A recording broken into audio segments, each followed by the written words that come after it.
Think and Grow Rich. Chapter 11. The Mystery of Sex Transmutation. The 10th Step Toward Riches. The meaning of the word transmute is, in simple language, the changing or transferring of one element or form of energy into another. The emotion of sex brings into being a state of mind. Because of ignorance on the subject, this state of mind is generally associated with the physical, and because of improper influences, to which most people have been subjected, in acquiring knowledge of sex, things essentially physical have highly biased the mind.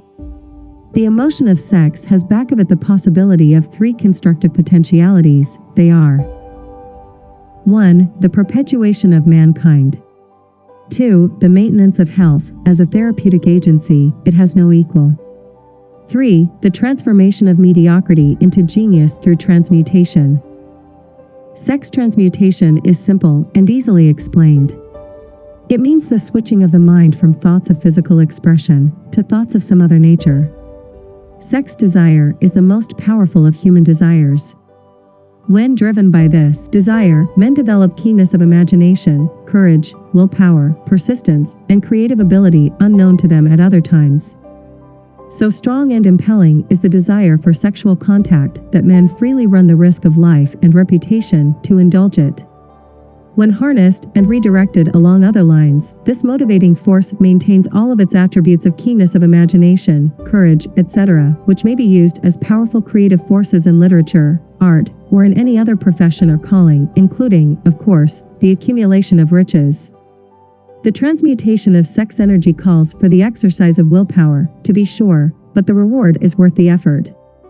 The desire for sexual expression is inborn and natural. The desire cannot and should not be submerged or eliminated. But it should be given an outlet through forms of expression which enrich the body, mind, and spirit of man. If not given this form of outlet through transmutation, it will seek outlets through purely physical channels. A river may be dammed and its water controlled for a time, but eventually it will force an outlet. The same is true of the emotion of sex. It may be submerged and controlled for a time, but its very nature causes it to be ever-seeking means of expression.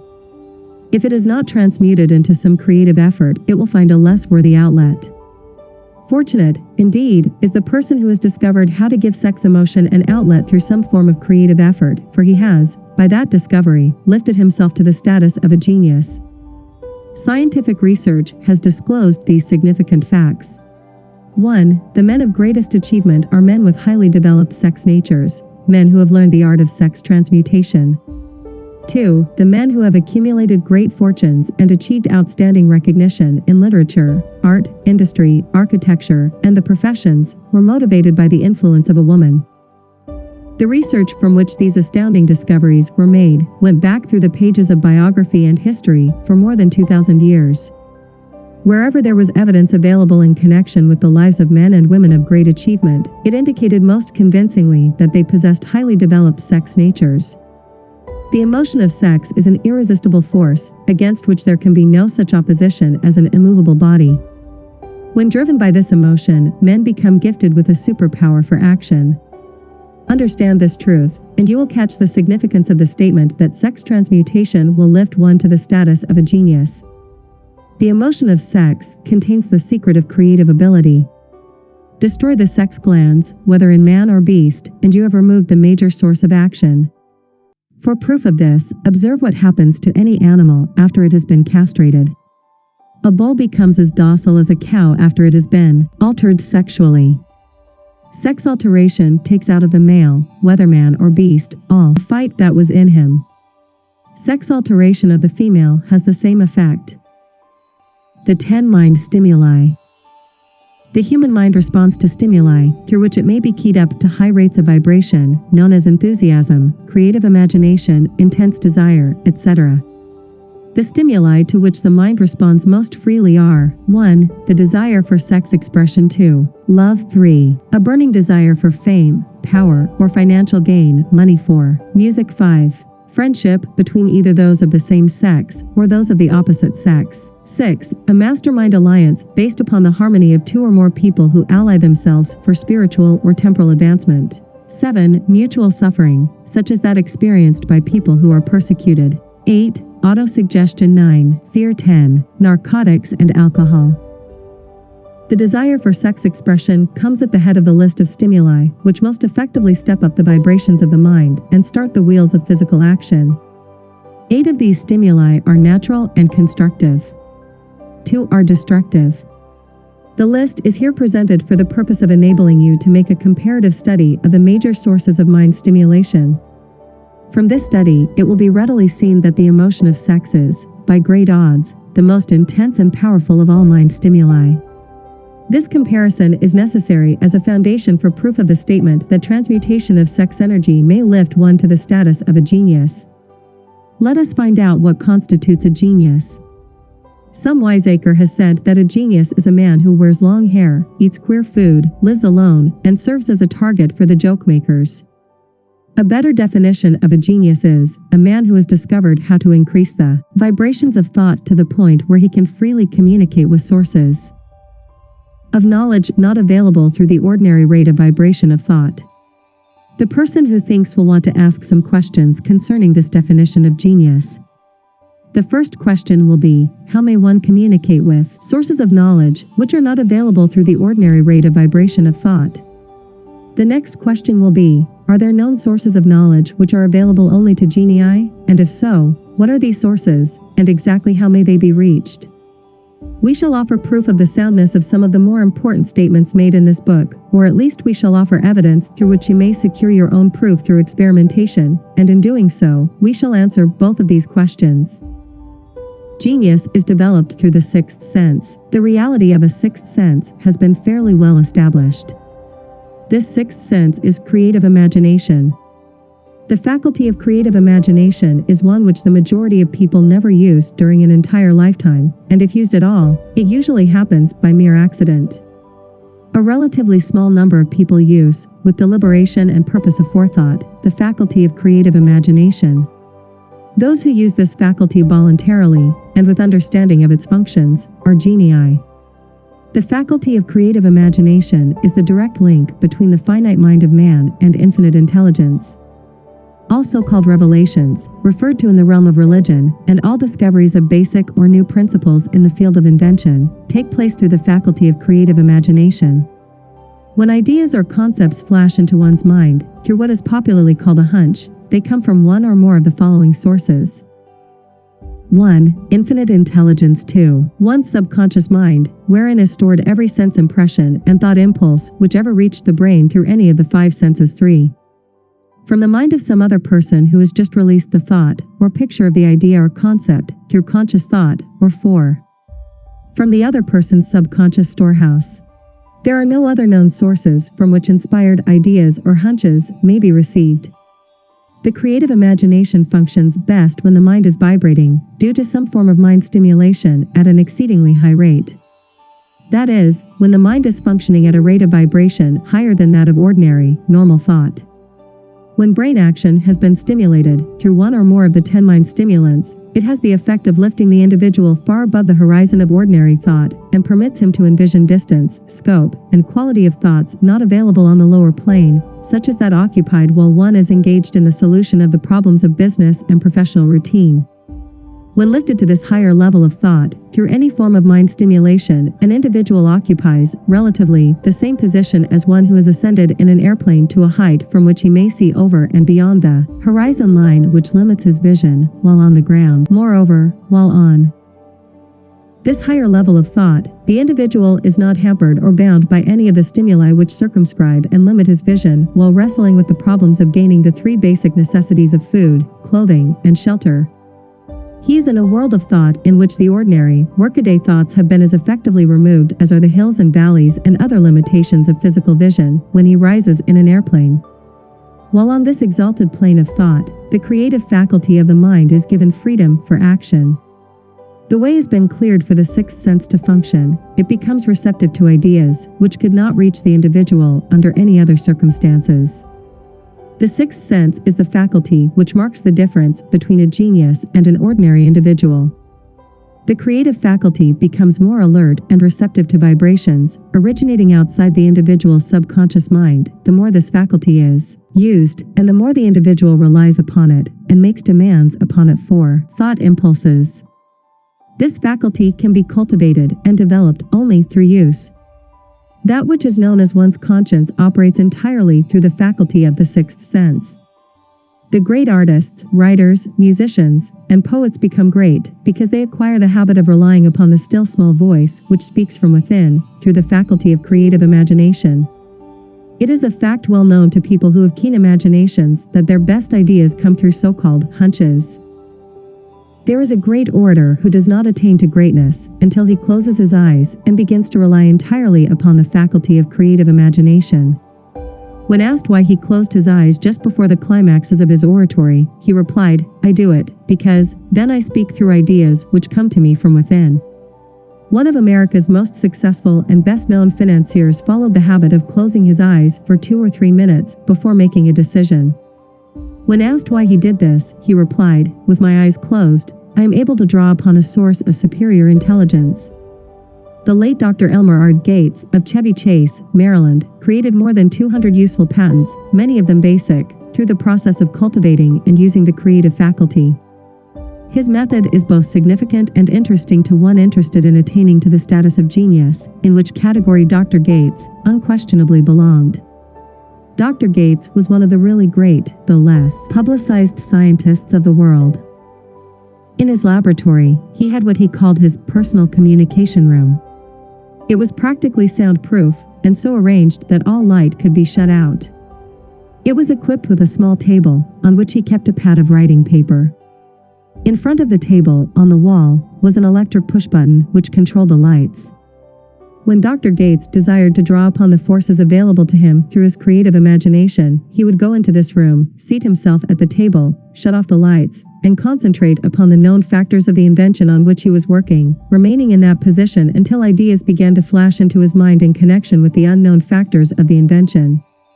On one occasion, ideas came through so fast that he was forced to write for almost 3 hours.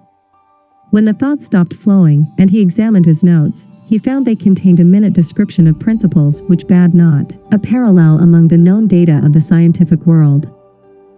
Moreover, the answer to his problem was intelligently presented in those notes.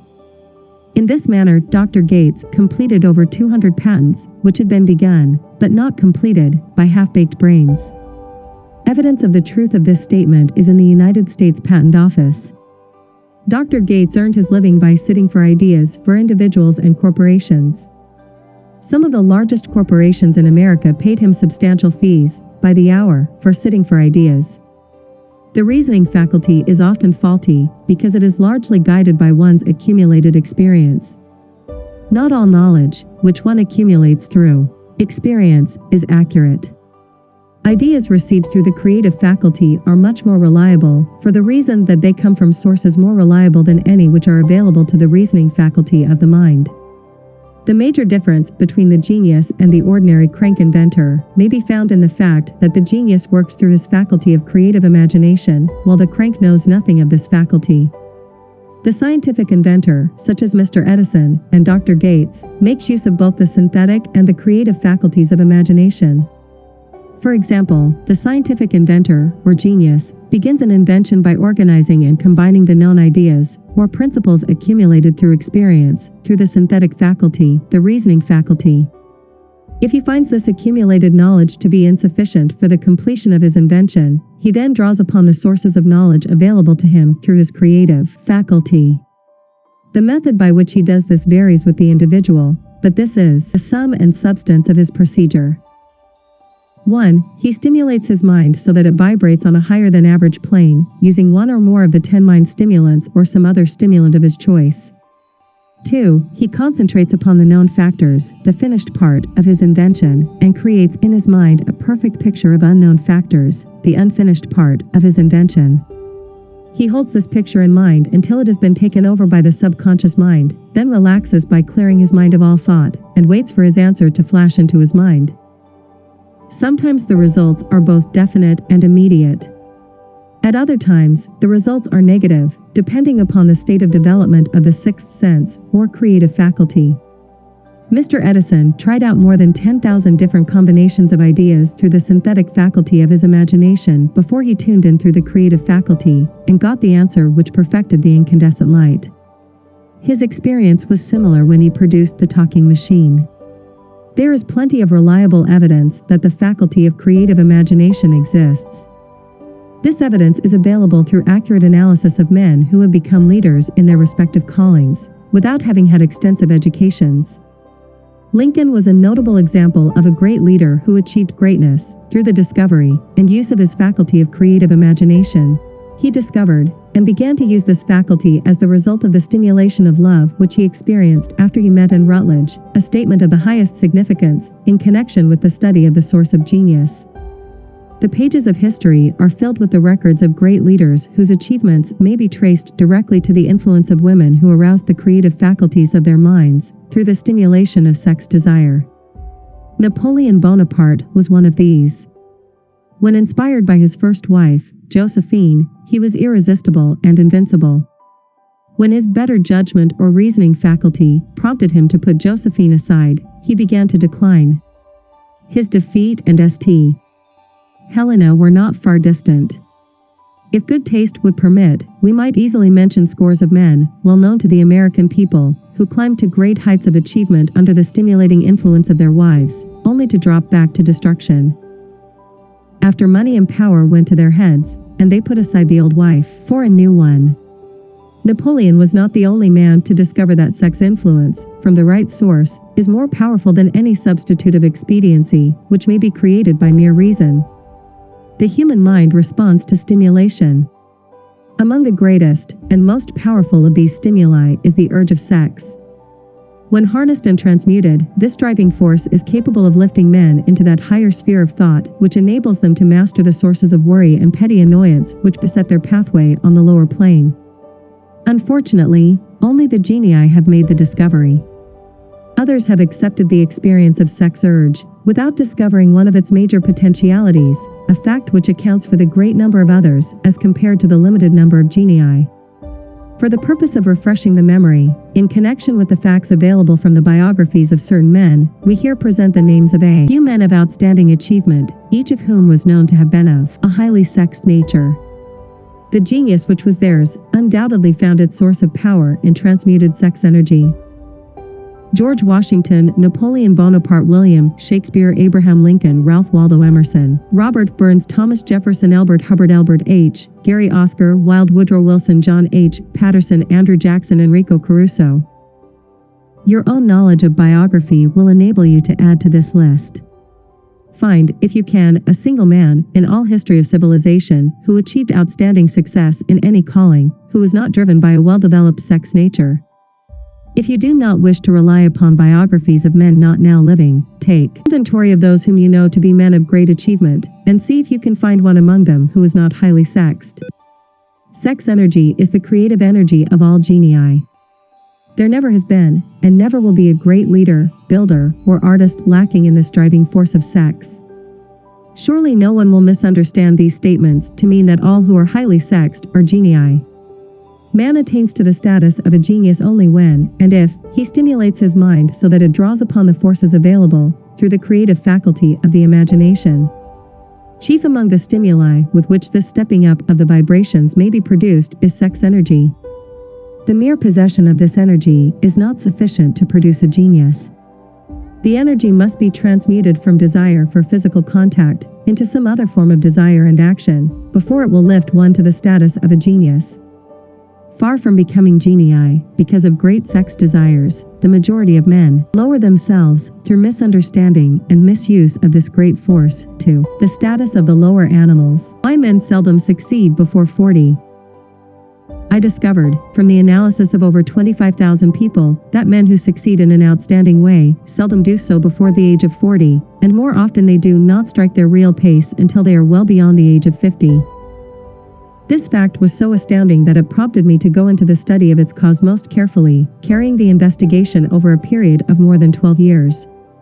This study disclosed the fact that the major reason why the majority of men who succeed do not begin to do so before the age of 40 to 50 is their tendency to dissipate their energies through overindulgence in physical expression of the emotion of sex.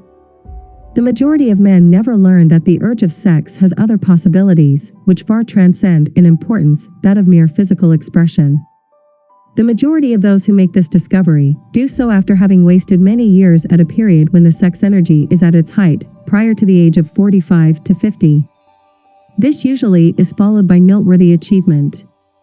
The lives of many men up to, and sometimes well past the age of 40, reflect a continued dissipation of energies, which could have been more profitably turned into better channels. Their finer and more powerful emotions are sown wildly to the four winds. Out of this habit of the male, grew the term, sowing his wild oats. The desire for sexual expression is by far the strongest and most impelling of all the human emotions, and for this very reason this desire, when harnessed and transmuted into action other than that of physical expression, may raise one to the status of a genius. One of America's most able businessmen frankly admitted that his attractive secretary was responsible for most of the plans he created. He admitted that her presence lifted him to heights of creative imagination, such as he could experience under no other stimulus. One of the most successful men in America owes most of his success to the influence of a very charming young woman, who has served as his source of inspiration for more than 12 years. Everyone knows the man to whom this reference is made, but not everyone knows the real source of his achievements. History is not lacking in examples of men who attained to the status of genii, as the result of the use of artificial mind stimulants in the form of alcohol and narcotics.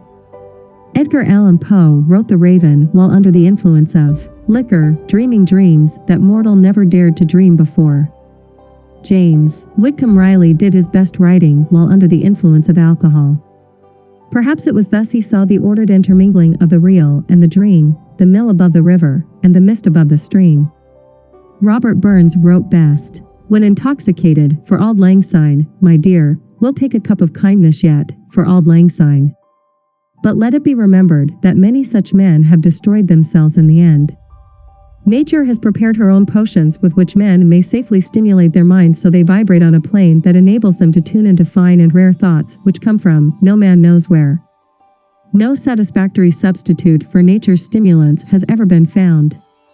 It is a fact well known to psychologists that there is a very close relationship between sex desires and spiritual urges, a fact which accounts for the peculiar behavior of people who participate in the orgies known as religious revivals, common among the primitive types. The world is ruled, and the destiny of civilization is established, by the human emotions. People are influenced in their actions, not by reason so much as by feelings. The creative faculty of the mind is set into action entirely by emotions, and not by cold reason. The most powerful of all human emotions is that of sex. There are other mind stimulants, some of which have been listed, but no one of them, nor all of them combined, can equal the driving power of sex. A mind stimulant is any influence which will either temporarily or permanently increase the vibrations of thought. The 10 major stimulants described are those most commonly resorted to. Through these sources one may commune with infinite intelligence, or enter, at will, the storehouse of the subconscious mind, either one's own, or that of another person, a procedure which is all there is of genius. A teacher, who has trained and directed the efforts of more than 30,000 salespeople, made the astounding discovery that highly sexed men are the most efficient salesmen. The explanation is that the factor of personality known as personal magnetism is nothing more nor less than sex energy. Highly sexed people always have a plentiful supply of magnetism. Through cultivation and understanding, this vital force may be drawn upon and used to great advantage in the relationships between people. This energy may be communicated to others through the following media. 1. The handshake. The touch of the hand indicates, instantly, the presence of magnetism or the lack of it. 2. The tone of voice. Magnetism, or sex energy, is the factor with which the voice may be colored, or made musical and charming. 3. Posture and carriage of the body. Highly sexed people move briskly, and with grace and ease. 4. The vibrations of thought. Highly sexed people mix the emotion of sex with their thoughts, or may do so at will, and in that way, may influence those around them. 5. Body adornment.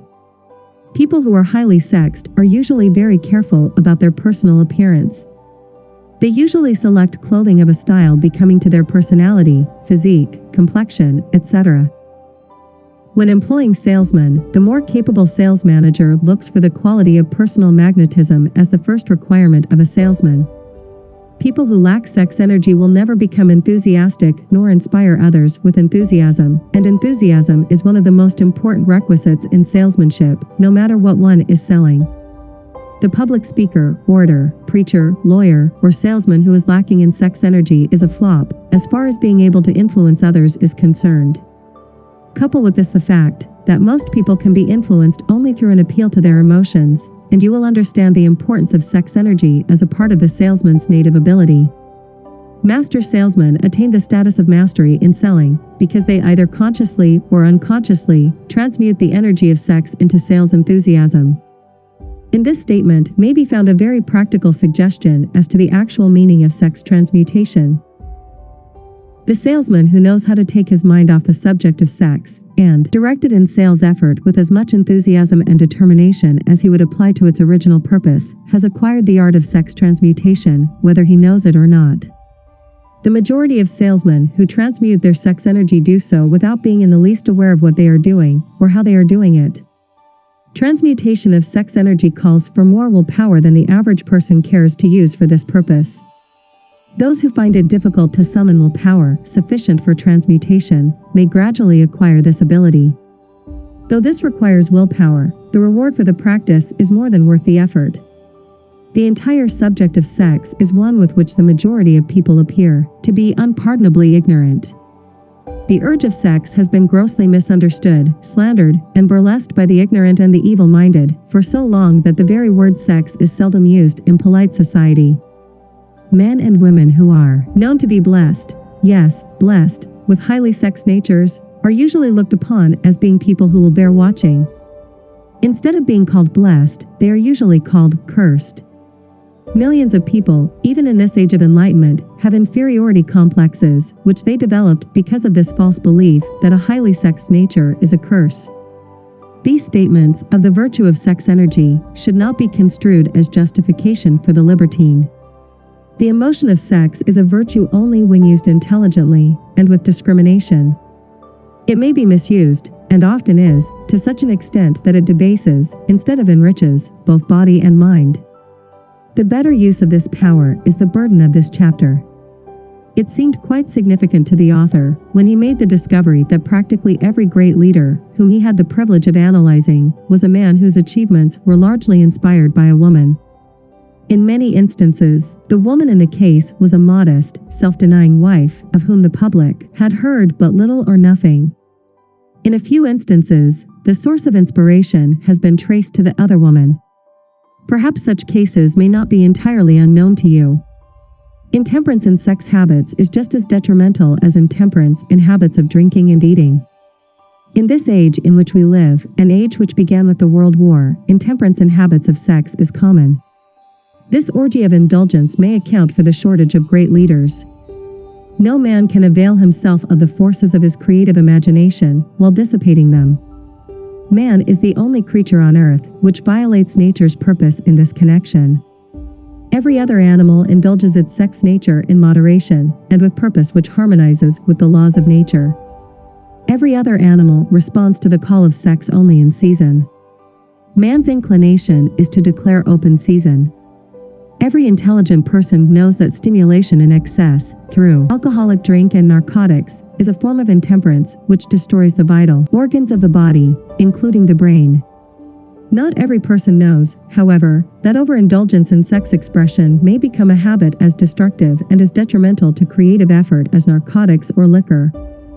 A sex madman is not essentially different than a dope madman. Both have lost control over their faculties of reason and willpower. Sexual overindulgence may not only destroy reason and willpower, but it may also lead to either temporary or permanent insanity. Many cases of hypochondria, imaginary illness, grow out of habits developed in ignorance of the true function of sex. From these brief references to the subject, it may be readily seen that ignorance on the subject of sex transmutation forces stupendous penalties upon the ignorant on the one hand, and withholds from them equally stupendous benefits on the other. Widespread ignorance on the subject of sex is due to the fact that the subject has been surrounded with mystery and beclouded by dark silence. The conspiracy of mystery and silence has had the same effect upon the minds of young people that the psychology of prohibition had. The result has been increased curiosity and desire to acquire more knowledge on this verboten subject, and to the shame of all lawmakers and most physicians, by training best qualified to educate youth on that subject, information has not been easily available. Seldom does an individual enter upon highly creative effort in any field of endeavor before the age of 40. The average man reaches the period of his greatest capacity to create between 40 and 60. These statements are based upon analysis of thousands of men and women who have been carefully observed. They should be encouraging to those who fail to arrive before the age of 40, and to those who become frightened at the approach of old age, around the 40-year mark. The years between 40 and 50 are, as a rule, the most fruitful. Man should approach this age, not with fear and trembling, but with hope and eager anticipation. If you want evidence that most men do not begin to do their best work before the age of 40, study the records of the most successful men known to the American people, and you will find it. Henry Ford had not hit his pace of achievement until he had passed the age of 40. Andrew Carnegie was well past 40 before he began to reap the reward of his efforts. James J. Hill was still running a telegraph key at the age of 40. His stupendous achievements took place after that age. Biographies of American industrialists and financiers are filled with evidence that the period from 40 to 60 is the most productive age of man. Between the ages of 30 and 40, man begins to learn, if he ever learns, the art of sex transmutation. This discovery is generally accidental, and more often than otherwise, the man who makes it is totally unconscious of his discovery. He may observe that his powers of achievement have increased around the age of 35 to 40, but in most cases, he is not familiar with the cause of this change, that nature begins to harmonize the emotions of love and sex in the individual between the ages of 30 and 40, so that he may draw upon these great forces and apply them jointly as stimuli to action. Sex, alone, is a mighty urge to action, but its forces are like a cyclone, they are often uncontrollable. When the emotion of love begins to mix itself with the emotion of sex, the result is calmness of purpose, poise, accuracy of judgment, and balance. What person who has attained to the age of 40 is so unfortunate as to be unable to analyze these statements and to corroborate them by his own experience? When driven by his desire to please a woman based solely upon the emotion of sex, a man may be, and usually is, capable of great achievement, but his actions may be disorganized, distorted, and totally destructive. When driven by his desire to please a woman based upon the motive of sex alone, a man may steal, cheat, and even commit murder. But when the emotion of love is mixed with the emotion of sex, that same man will guide his actions with more sanity, balance, and reason.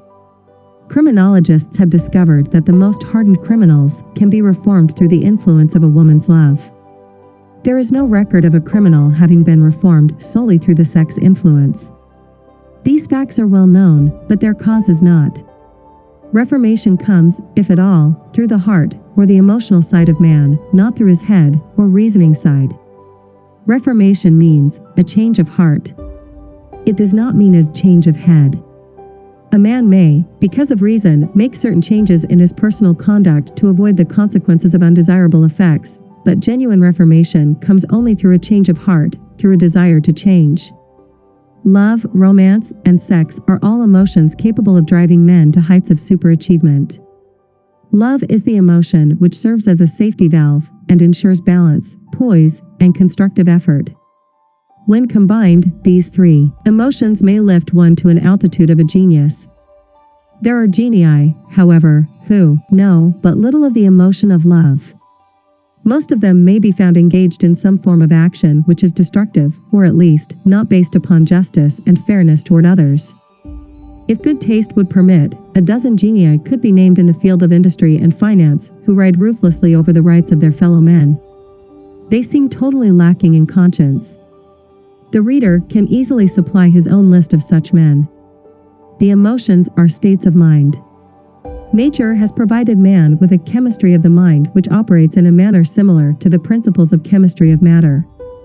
It is a well-known fact that, through the aid of chemistry of matter, a chemist may create a deadly poison by mixing certain elements, none of which are, in themselves, harmful in the right proportions.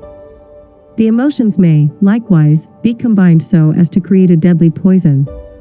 The emotions of sex and jealousy, when mixed, may turn a person into an insane beast. The presence of any one or more of the destructive emotions in the human mind, through the chemistry of the mind, sets up a poison which may destroy one's sense of justice and fairness. In extreme cases, the presence of any combination of these emotions in the mind may destroy one's reason. The road to genius consists of the development, control, and use of sex, love, and romance. Briefly, the process may be stated as follows: encourage the presence of these emotions as the dominating thoughts in one's mind, and discourage the presence of all the destructive emotions. The mind is a creature of habit. It thrives upon the dominating thoughts fed it. Through the faculty of willpower, one may discourage the presence of any emotion and encourage the presence of any other. Control of the mind, through the power of will, is not difficult. Control comes from persistence and habit. The secret of control lies in understanding the process of transmutation. When any negative emotion presents itself in one's mind, it can be transmuted into a positive or constructive emotion by the simple procedure of changing one's thoughts. There is no other road to genius than through voluntary self-effort. A man may attain to great heights of financial or business achievement solely by the driving force of sex energy, but history is filled with evidence that he may, and usually does, carry with him certain traits of character which rob him of the ability to either hold or enjoy his fortune. This is worthy of analysis, thought, and meditation, for it states a truth, the knowledge of which may be helpful to women as well as men. Ignorance of this has cost thousands of people their privilege of happiness, even though they possessed riches. The emotions of love and sex leave their unmistakable marks upon the features. Moreover, these signs are so visible that all who wish may read them. The man who is driven by the storm of passion based upon sex desires alone plainly advertises that fact to the entire world by the expression of his eyes and the lines of his face. The emotion of love, when mixed with the emotion of sex, softens, modifies, and beautifies the facial expression. No character analyst is needed to tell you this, you may observe it for yourself. The emotion of love brings out and develops the artistic and the aesthetic nature of man. It leaves its impress upon one's very soul, even after the fire has been subdued by time and circumstance. Memories of love never pass. They linger, guide, and influence long after the source of stimulation has faded. There is nothing new in this. Every person who has been moved by genuine love knows that it leaves enduring traces upon the human heart. The effect of love endures, because love is spiritual in nature. The man who cannot be stimulated to great heights of achievement by love is hopeless, he is dead, though he may seem to live. Even the memories of love are sufficient to lift one to a higher plane of creative effort. The major force of love may spend itself and pass away, like a fire which has burned itself out, but it leaves behind indelible marks as evidence that it passed that way. Its departure often prepares the human heart for a still greater love. Go back into your yesterdays, at times, and bathe your mind in the beautiful memories of past love. It will soften the influence of the present worries and annoyances. It will give you a source of escape from the unpleasant realities of life, and maybe, who knows, your mind will yield to you, during this temporary retreat into the world of fantasy, ideas, or plans which may change the entire financial or spiritual status of your life. If you believe yourself unfortunate because you have loved and lost, perish the thought. One who has loved truly can never lose entirely. Love is whimsical and temperamental. Its nature is ephemeral and transitory. It comes when it pleases and goes away without warning. Accept and enjoy it while it remains, but spend no time worrying about its departure. Worry will never bring it back. Dismiss, also, the thought that love never comes but once. Love may come and go, times without number, but there are no two love experiences which affect one in just the same way.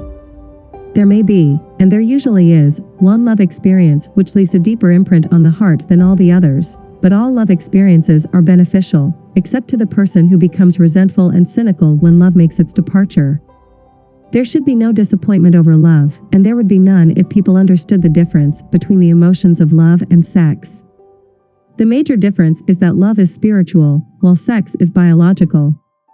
No experience which touches the human heart with a spiritual force can possibly be harmful, except through ignorance or jealousy. Love is, without question, life's greatest experience. It brings one into communion with infinite intelligence. When mixed with the emotions of romance and sex, it may lead one far up the ladder of creative effort. The emotions of love, sex, and romance are sides of the eternal triangle of achievement-building genius. Nature creates genii through no other force. Love is an emotion with many sides, shades, and colors. The love which one feels for parents or children is quite different from that which one feels for one's sweetheart. The one is mixed with the emotion of sex, while the other is not. The love which one feels in true friendship is not the same as that felt for one's sweetheart, parents, or children, but it, too, is a form of love. Then, there is the emotion of love for things inanimate, such as the love of nature's handiwork. But the most intense and burning of all these various kinds of love is that experienced in the blending of the emotions of love and sex. Marriages, not blessed with the eternal affinity of love, properly balanced and proportioned with sex, cannot be happy ones, and seldom endure. Love alone will not bring happiness in marriage, nor will sex alone. When these two beautiful emotions are blended, marriage may bring about a state of mind, closest to the spiritual that one may ever know on this earthly plane. When the emotion of romance is added to those of love and sex, the obstructions between the finite mind of man and infinite intelligence are removed. Then a genius has been born. What a different story is this than those usually associated with the emotion of sex. Here is an interpretation of the emotion which lifts it out of the commonplace and makes of it potter's clay in the hands of God, from which he fashions all that is beautiful and inspiring. It is an interpretation which would, when properly understood, bring harmony out of the chaos which exists in too many marriages. The disharmonies often expressed in the form of nagging may usually be traced to lack of knowledge on the subject of sex. Where love, romance, and the proper understanding of the emotion and function of sex abide, there is no disharmony between married people. Fortunate is the husband whose wife understands the true relationship between the emotions of love, sex, and romance. When motivated by this holy triumvirate, no form of labor is burdensome, because even the most lowly form of effort takes on the nature of a labor of love. It is a very old saying that a man's wife may either make him or break him, but the reason is not always understood. The making and breaking is the result of the wife's understanding, or lack of understanding of the emotions of love, sex, and romance. Despite the fact that men are polygamous, by the very nature of their biological inheritance, it is true that no woman has as great an influence on a man as his wife, unless he is married to a woman totally unsuited to his nature. If a woman permits her husband to lose interest in her and become more interested in other women, it is usually because of her ignorance or indifference toward the subjects of sex, love, and romance. This statement presupposes, of course, that genuine love once existed between a man and his wife. The facts are equally applicable to a man who permits his wife's interest in him to die. Married people often bicker over a multitude of trivialities. If these are analyzed accurately, the real cause of the trouble will often be found to be indifference or ignorance on these subjects. Man's greatest motivating force is his desire to please woman. The hunter who excelled during prehistoric days, before the dawn of civilization, did so because of his desire to appear great in the eyes of woman. Man's nature has not changed in this respect. The hunter of today brings home no skins of wild animals, but he indicates his desire for her favor by supplying fine clothes, motor cars, and wealth. Man has the same desire to please woman that he had before the dawn of civilization. The only thing that has changed is his method of pleasing. Men who accumulate large fortunes and attain to great heights of power and fame do so, mainly, to satisfy their desire to please women. Take women out of their lives, and great wealth would be useless to most men. It is this inherent desire of man to please woman which gives woman the power to make or break a man. The woman who understands man's nature and tactfully caters to it, need have no fear of competition from other women. Men may be giants with indomitable willpower when dealing with other men, but they are easily managed by the women of their choice. Most men will not admit that they are easily influenced by the women they prefer, because it is in the nature of the male to want to be recognized as the stronger of the species. Moreover, the intelligent woman recognizes this manly trait and very wisely makes no issue of it. Some men know that they are being influenced by the women of their choice, their wives, sweethearts, mothers, or sisters, but they tactfully refrain from rebelling against the influence because they are intelligent enough to know that no man is happy or complete without the modifying influence of the right woman. The man who does not recognize this important truth deprives himself of the power which has done more to help men achieve success than all other forces combined.